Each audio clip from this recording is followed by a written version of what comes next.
Hey there, it's Eli.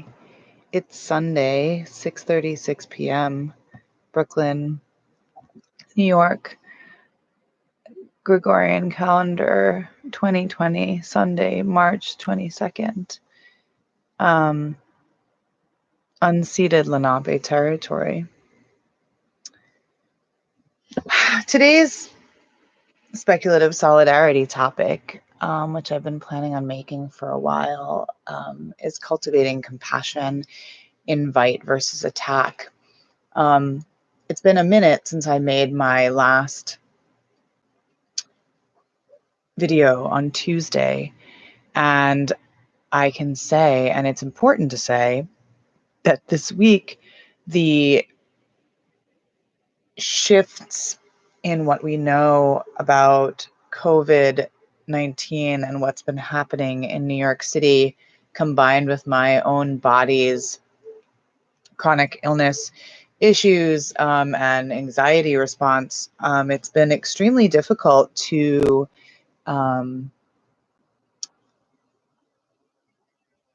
process and come to a place of some ease. And so I say that because I think it's really important for someone like myself who's able to kind of often gratefully sort of see a lot of what's happening systemically and bring myself down to a place of calm, to also say quite openly that I am struggling and man, it is rough right now.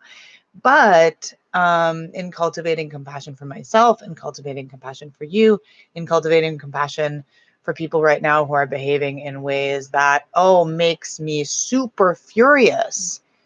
I offer these episodes, these little thought bubbles for others, just in case something that I happen to have or I'm thinking through can maybe help even one other person, then this will have not been for naught. My intention in working with cultivating compassion had to do with something that I think I brought up last time in the work of worlding episode part 3, is that I don't think that we're adequately really holding space for the crisis that so many people are experiencing as a result of this moment. And it's connected to everything we've been talking about so far.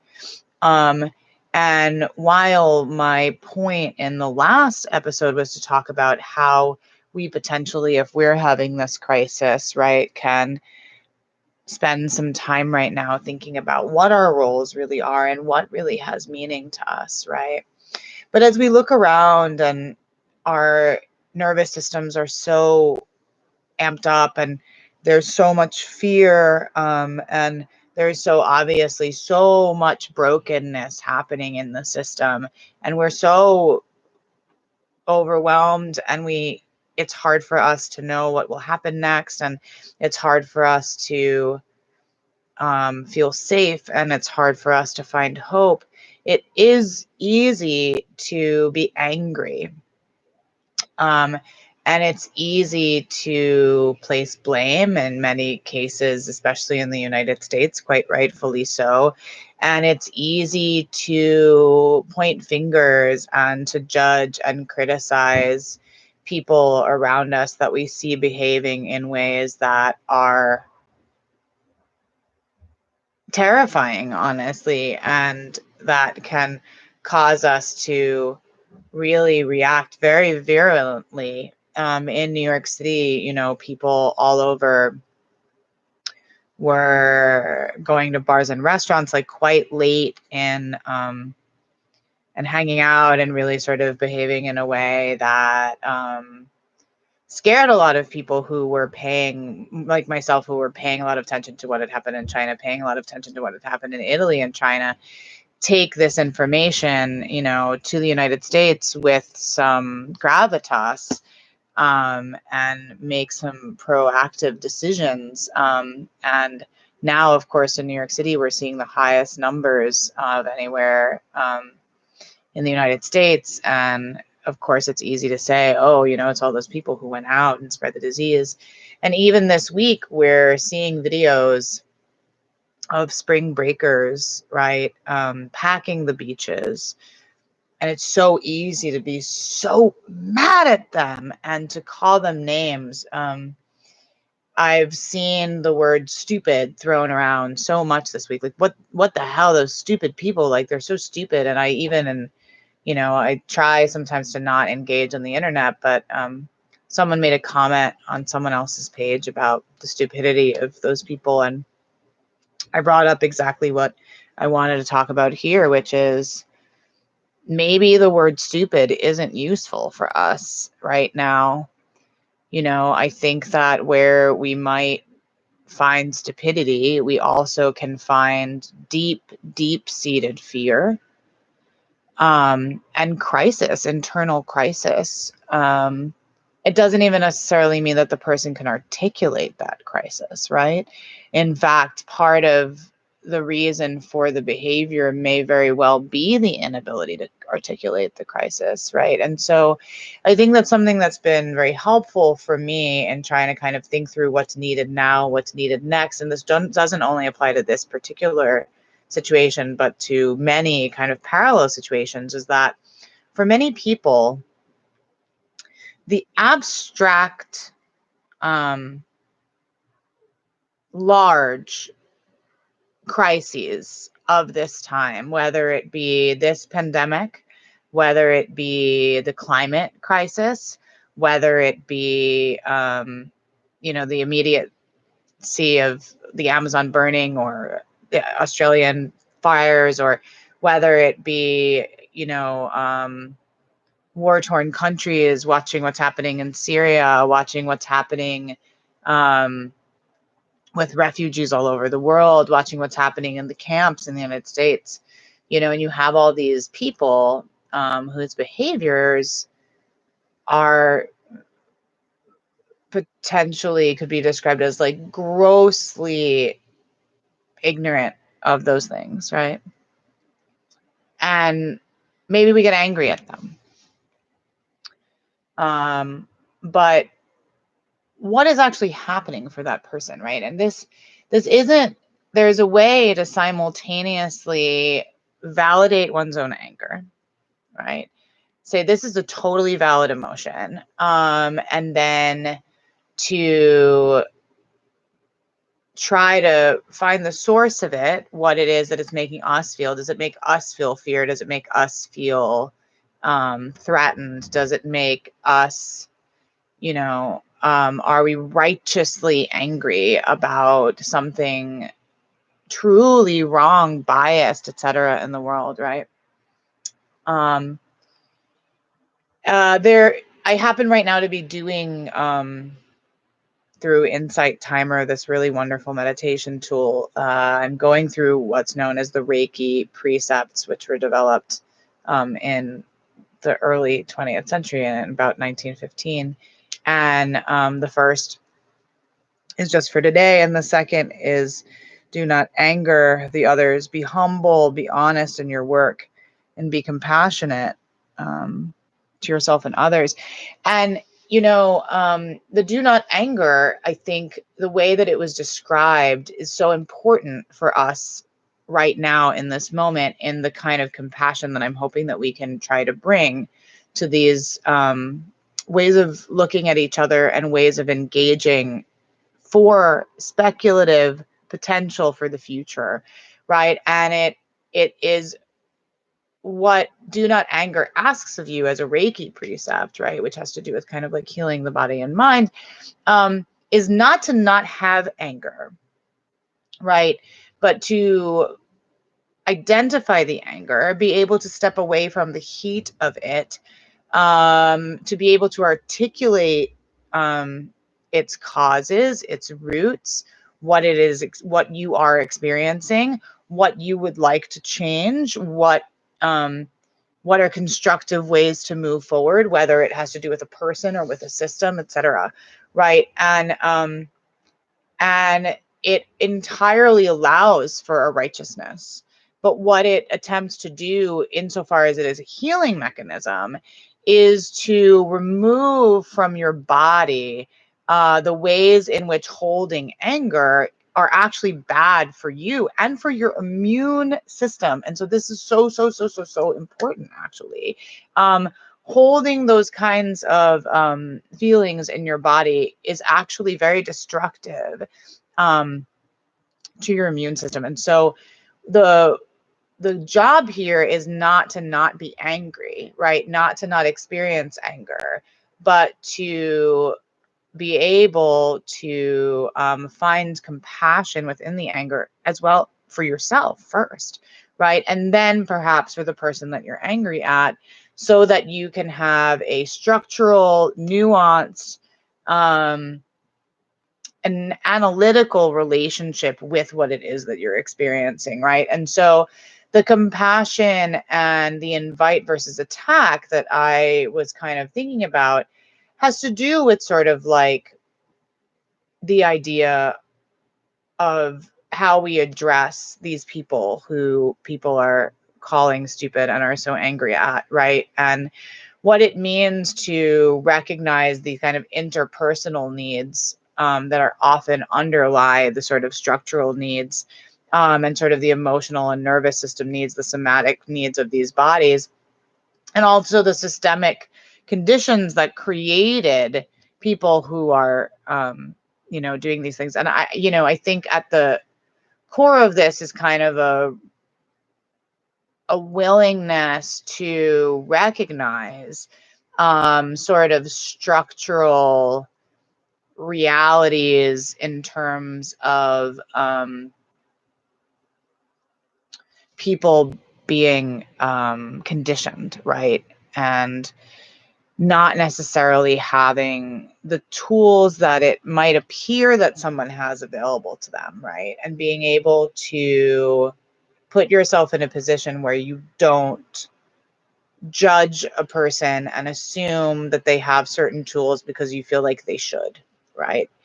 Whether or not someone appears to have tools doesn't mean that their body has those tools, right? Like someone might have gone to college. It doesn't mean that they actually have emotional intelligence. It doesn't mean that they have actually learned to access certain ways of critical thinking or the ability to articulate themselves. And the mental and psychological and somatic realities of many people's lives.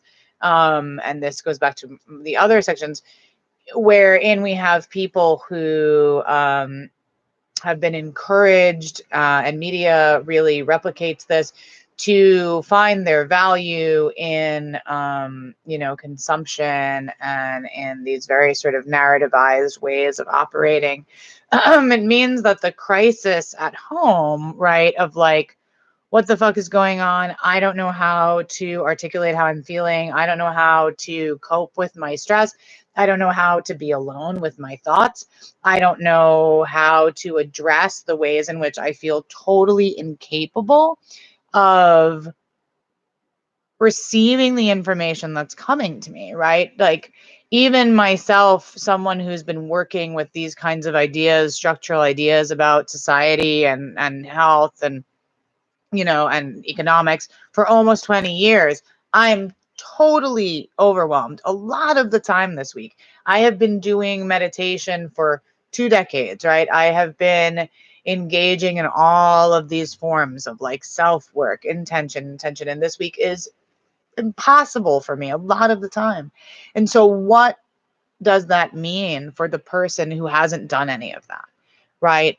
And we could be like, oh, well, it's their fault. They haven't done it. But that is also very American, right? It's very American in a way to think that that person has the sort of like free will, whatever, like individualism, pull yourself up by the bootstraps ability to do that, right? Like that is not a way of thinking about another person that engages compassionately with their mental health, right? Or their body, and understanding the ways in which our schools detach us from that body, right? So you have all these people right now who are having a mental health crisis of a certain type, right? They are having a break. Look, and I'm not a mental health practitioner. If I'm using words that are too specific in terms of a diagnosis, I don't mean to do that. But my assessment is that you're watching a lot of people on the beaches, etc., who cannot connect, and it is so much scarier for them to sit at home alone and address the gaping maw of not really knowing how to parse the information that they're getting because they have never learned how to be a critical thinker, and they are not able to address all of the fears and feelings that they're having because they do not have that emotional intelligence. Nothing in their life has encouraged them to think that way, to feel that way, to process those things. They do not have those tools. And so when faced with the fear that is very present for you and very scary for you and that you usually avoid, right, which is your own psychic demons, this abstraction of this illness or the abstraction of the environment, it's very easy to choose to avoid your own demons. And that may seem like a terrible choice, but I think all of us have done that in different ways. All of us have done that. And, when we lash out, and we're all, like we have emotions and we're lashing out and we're online saying maybe not the things that we wish we were saying, right? But when I came on to this person's post, earlier today or yesterday and said, I think that these people maybe it's not helpful for us to use the word stupid around them. This person who's a friend of a friend, said, stupid is as stupid does. People just come in that flavor. That's not useful. And invite versus attack. I don't know how relationships have been for you, but when you make someone feel stupid and tell them that solidarity that says that we need to move forward in a different way, what would it mean to make invitation to someone who is behaving in a way that we could not understand? A story that I go back to a lot is one I think that I heard on Being years ago, which was how the godson of David Duke went to a college in Florida and befriended a very religious Jew who held Shabbat, at like an open Shabbat. And no one really knew who this kind of young sort of star of white supremacy was. And they started inviting him to Shabbat. And when they found out who he was, some people were like, you have to stop inviting him. And, this person who I wish I could remember his name, you can look it up, who was holding these gatherings said, no, now I have to have him come. And, they remained friends for a really long time. And it was those invitations that allowed that person who had really only ever been surrounded by other people in the white supremacist community to really change his mind. And now he speaks up against it. Right. And so not all of us are going to be able to do that. That's okay. And none of us should invite anyone over right now.